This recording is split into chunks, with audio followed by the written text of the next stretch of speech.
अस्सलामुअलैकुम व्यूअर्स, आज मैं आपके साथ शेयर करूंगी बटर गार्लिक नान बनाने की एक बहुत ही आसान और मज़ेदार सी रेसिपी। और इस बटर गार्लिक नान को हम तैयार करेंगे बग़ैर ओवन के, बग़ैर तंदूर के, तवे पर बहुत ही आसान तरीके से।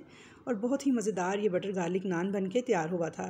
तो व्यूअर्स, बरसात के मौसम के लिए ये स्पेशल रेसिपी है, तो आपने मुकम्मल ट्रिक्स एंड टिप्स को फॉलो करना है। वीडियो को एंड तक देखना है ताकि ऐसे ही खूबसूरत, दिलकश, नरम व मुलायम, soft and fluffy butter garlic naan आपके भी घर पे बहुत ही आसानी के साथ बन के तैयार हो सकें। तो आप वीडियो को स्किप मत कीजिएगा, बहुत से अहम पॉइंट्स होते हैं जो कि आप मिस कर जाते हैं, तो फिर आपकी रेसिपी ठीक से तैयार नहीं होती। तो इंशाल्लाह ताला अगर आप टिप्स को मुकम्मल फॉलो करेंगे, वीडियो को फुल वॉच करेंगे, तो ऐसे ही मज़ेदार, सॉफ्ट, फ्लफ़ी किस्म के नान जो हैं आपके भी बन के तैयार होंगे, जो कि दिखने में जितने दिलकश लग रहे हैं, खाने में इससे कहीं बढ़कर मज़ेदार थे। तो चलिए हम अपनी वीडियो स्टार्ट करते हैं। वीडियो अगर पसंद आए तो लाइक और शेयर करना मत भूलिएगा। तो सबसे पहले हम बटर गार्लिक नान की डो तैयार करेंगे। तो उसके लिए मैंने लिया है 4 कप मैदा छान के। अब मैं इसके अंदर डाल दूँगी half table spoon yeast. Fresh sachet use कीजिएगा, जो पहले का रखा हुआ होता है उसमें एयर चली जाती है, उसका रिज़ल्ट नहीं मिलता, यानी कि जो हमारी डो है वो अच्छे से राइज़ नहीं होती। साथ ही मैंने इसमें डाल दी है 1 टीस्पून पिसी हुई चीनी और 4 टेबल स्पून के बराबर मैंने इसके अंदर डाल दिया है दही, जो कि नॉर्मल रूम टेम्परेचर पर होना चाहिए। फ्रिज का रखा हुआ ठंडा दही आपने इस्तेमाल नहीं करना। नमक मैंने डाल दिया है 1 टीस्पून। और अब मैं इसके अंदर डाल दूँगी, आपने पिघला हुआ घी या फिर पिघला हुआ मक्खन या फिर आप ऑयल भी इस्तेमाल कर सकते हैं, 1.5 टेबल स्पून। ये तमाम चीज़ें डालने के बाद अब मैं इन तमाम चीज़ों को मिक्स करते हुए गूंद लूँगी नीम गर्म पानी के साथ, बिल्कुल ऐसे ही जैसे हम नॉर्मल रोटी पकाने के लिए घर पे आटे को गूंदते हैं। सेम उसी स्टाइल में आपने इसको तमाम चीज़ों को मिक्स करते हुए एक नॉर्मल सी डो तैयार करनी है और इस सारी डो को इकट्ठा कर लेना है।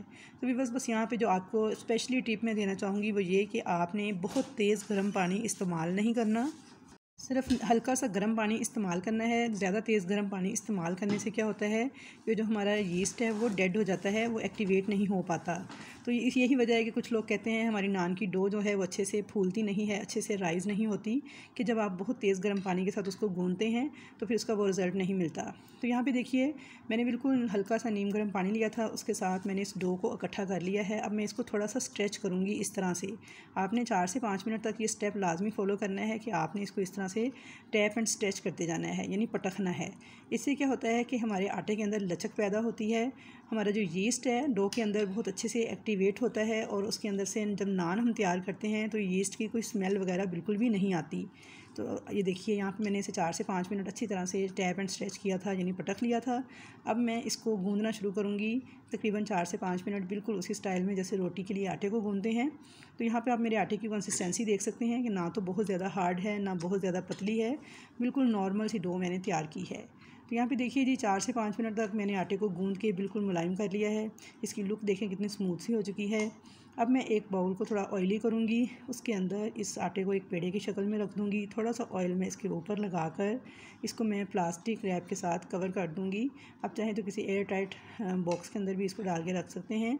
आजकल क्योंकि गर्मी का मौसम है तो मैं इसको इसी तरह किचन काउंटर पे 1 से 1.5 घंटे के लिए छोड़ दूँगी। लेकिन अगर सर्दी का मौसम हो तो फिर आप इसको किसी हीटर वाले गर्म कमरे में छोड़िएगा 2 से ढाई घंटे के लिए।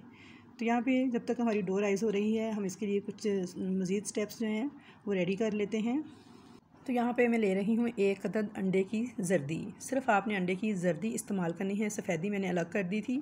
अब इसके अंदर मैंने डाल दिया है 1 टेबल स्पून दूध और अच्छी तरह से इसे मिक्स कर लेंगे। अंडे की जर्दी वाला ये मिक्सचर जो है हम नान बनाने के दौरान इस्तेमाल करेंगे, इसे आपने पहले से रेडी कर लेना है। अब साथ ही मैंने यहाँ पे ले लिया है पिघला हुआ घी 4 से 5 टेबल स्पून, इसको भी एक साइड पे रख लेंगे। ये दोनों चीज़ें हम नान बनाने के लिए इस्तेमाल करेंगे। तो चलिए हम अपनी डो को देख लेते हैं।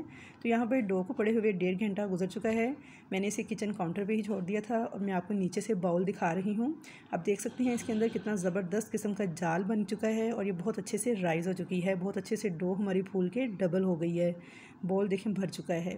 तो अब क्या करूँगी, मैं इसके कवर को उतारूँगी, हाथ के साथ प्रेस करते हुए मैं इसकी सारी हवा जो है निकाल दूँगी।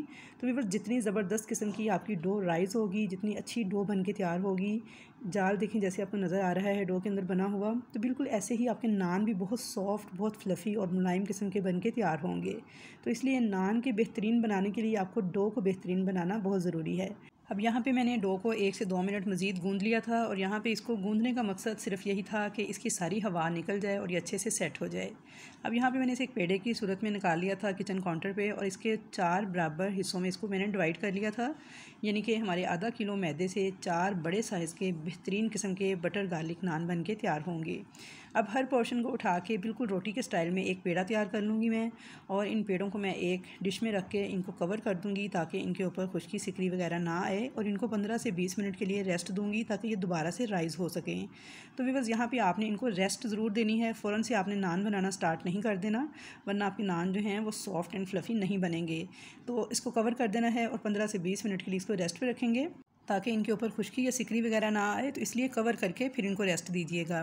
तो जब तक इनको रेस्ट आती है मैं आपको दिखा देती हूँ डबल तंदूरी तवा। तो व्यूअर्स, ये देखिए, ये सिल्वर के मटेरियल में एक तवा है जिसके साथ हैंडल लगा हुआ है, ये भी सिल्वर मटेरियल में है, और इसके साथ ये कढ़ाई नुमा एक तवा है, ये भी सिल्वर मटेरियल में है। तो तवे के ऊपर नान को डालने के बाद इसको हम इस कढ़ाई के ऊपर रख के इस तरह से पकाते हैं। जब इसे हीट मिलती है तो इस पर बहुत प्यारा सा कलर भी आ जाता है और हमारा नान भी पक के रेडी हो जाता है। तो व्यूअर्स, इसको तंदूरी तवा, डबल तवा कहते हैं।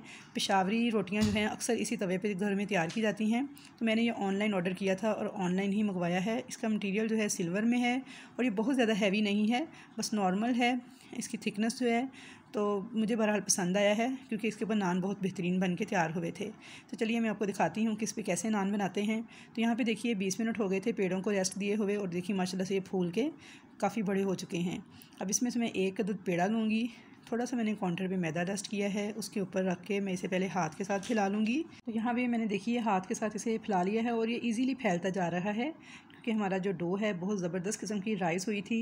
तो यहाँ पे देखिए जितना मुझे हाथ से फैलाना था मैंने फैला लिया है, और इसे आपने बहुत ज़्यादा बारीक नहीं करना क्योंकि हम नान तैयार कर रहे हैं, रोटी नहीं, तो इसलिए इसकी थिकनेस थोड़ी ज़्यादा ही रखेंगे।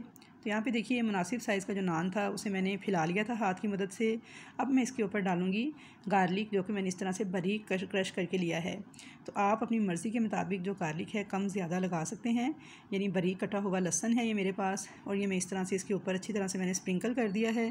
थोड़ा सा मैंने हाथ के साथ इसको प्रेस कर दिया है ताकि अच्छे से नान के साथ सेट हो जाए। अब मैं इसके ऊपर डाल दूँगी सब्ज़ धनिए के पत्ते बारीक कटे हुए, और ये पत्ते आपने बिल्कुल ड्राई कर लेने हैं काटने के बाद, यानी अगर आपने इनको वॉश किया है तो फिर आपने इनको बिल्कुल ड्राई करके इस तरह से इसके ऊपर इस तरह स्प्रिंकल करना है, हाथ के साथ थोड़ा थोड़ा प्रेस कर देना है ताकि अच्छे से नान के ऊपर चिपक जाएँ। अब मैं इसके ऊपर हल्का सा बेलन चला दूँगी ताकि हमारा जो गार्लिक है और जो सब्ज़ पत्ते हैं ये अच्छे से नान के ऊपर सेट हो जाएं और नान बिल्कुल स्मूथ हो जाए। तो ये देखिए जी, नान हमारा बिल्कुल रेडी है। अब यहाँ पे मैंने एक स्टील के डोल का ढक्कन लिया है, आप चाहे तो किसी जग का ढक्कन या कोई सा भी ढक्कन या कोई सी भी गोल चीज़ इस्तेमाल कर सकते हैं। इस तरह से हल्का सा प्रेस करते हुए मैंने नान के ऊपर निशान लगाया है ताकि इसका जो किनारा है उस पर खूबसूरत सा निशान आ जाए जो कि नान दिखने में खूबसूरत लगेगा। अब मैंने एक अदद फोर्क लिया है, उसकी मदद से इसके किनारे पे इस तरह से निशान बना लिए हैं। तो व्यूअर्स, ये सारा स्टेप जो है आप चाहें तो हाथ से भी कर सकते हैं, हाथ की मदद से भी आप इसके ऊपर निशान लगा सकते हैं, लेकिन इस तरह से नान जो है बहुत ज़्यादा खूबसूरत लगता है। व्यूअर्स, अब आ जाता है इस रेसिपी का मोस्ट क्रिटिकल पॉइंट जो कि बहुत ध्यान से देखने वाला है। तो यहाँ पे देखिए मैंने नान को बहुत एहतियात के साथ हाथ पे उल्टा करके उठा लिया है। इसकी बैक साइड पे बिल्कुल नॉर्मल जो नलके का पानी होता है जो हम पीने के लिए इस्तेमाल करते हैं, नॉर्मल पानी है, ना गर्म ना ठंडा, ये हम हाथ की मदद से इस तरह से हल्का हल्का इसके ऊपर अच्छे से लगा देंगे। सारे नान के ऊपर आपने बस उसकी बैक साइड पे पानी लगा देना है, और तवा जो है मैंने उसके नीचे फ्लेम ऑन कर लिया था, उसे मैंने गर्म होने के लिए चूल्हे पे रख दिया है। अब इस नान को हम एहतियात के साथ उठाते हुए इस गर्म तवे के ऊपर डाल देंगे और फ्लेम को बिल्कुल लो कर देंगे। अब बिल्कुल लो फ्लेम पे इसे 4 से 5 मिनट पकने देना है। हल्का हल्का सा मैं इसे फोर्क के साथ इस तरीके से इसके ऊपर निशान बनाती जाऊँगी ताकि इससे 2 फ़ायदे होंगे। एक तो नान दिखने में बड़ा खूबसूरत लगेगा, और दूसरा नान जो है ना हमारा अच्छी तरह से तवे के साथ चिपक जाएगा जब इसे ऊपर से हम इस तरह से हल्का हल्का प्रेस करेंगे। तो यहाँ पे हमारे दोनों मकसद पूरे हो जाएंगे। तो बस यहाँ पे आपने ये ख्याल करना है कि फ्लेम आपने बिल्कुल लो कर देना है गर्म तवे पे डालने के बाद नान को, और इसे 4 से 5 मिनट बिल्कुल दम वाले फ्लेम पे आपने पकने देना है ताकि नान जो है हमारा बैक साइड से पक जाए और अच्छे से सेट हो जाए। तो भी बस यहाँ पे देखिए मैंने निशान लगा लिए थे। अब आपने फ़ौरन से क्या करना है कि इसके ऊपर जो हमने अंडे की जर्दी के अंदर दूध मिक्स किया था, ब्रश के साथ इसके ऊपर अप्लाई कर देना है। और ये सारे स्टेप आपने यही 3 से 4 मिनट के अंदर जल्दी जल्दी करने हैं ताकि जो नान है वो अच्छी तरह से सेट हो जाए। और अगर आपको अंडे की जर्दी या अंडा पसंद नहीं तो आप इस पर सिंपल दूध भी लगा सकते हैं थोड़े से सफ़ेद तिल थे मेरे पास, वो भी मैंने इसके ऊपर छिड़क दिए हैं। और साथ ही मैंने जो कढ़ाई थी इस तवे के साथ जो मैंने आपको शुरू में दिखाई थी, वो भी मैंने गर्म होने के लिए चूल्हे पे रख दी है, यानी प्री हीट होने के लिए। तो भी बस अगर आपके पास ये तंदूरी तवा ना हो तो आप इसे बिल्कुल जो नॉर्मल घर पे रोटी पकाने वाला तवा होता है उसके ऊपर भी तैयार कर सकते हैं, लेकिन उस तवे को लोहे का होना चाहिए। नॉन स्टिक तवे पे ये नान तैयार नहीं होगा, क्योंकि नॉन स्टिक तवे के साथ ये नान चिपकेगा ही नहीं। तो आप नॉर्मल लोहे का तवा इस्तेमाल कर लीजिएगा, साथ कोई सी भी बर्तन, तीली, कढ़ाई, प्रेशर यूज़ कर लीजिएगा डबल तवे के तौर पर। तो इसलिए उस पर भी ये नान तैयार हो जाता है। मैंने कीमे वाला नान बिल्कुल उसी तरीके से बनाया था। आप चाहें तो वहाँ से देख सकते हैं कि कैसे मैंने नॉर्मल तवे को इस्तेमाल करते हुए नॉर्मल सी कढ़ाई के ऊपर बेहतरीन कीमे वाला नान बना के तैयार किया था।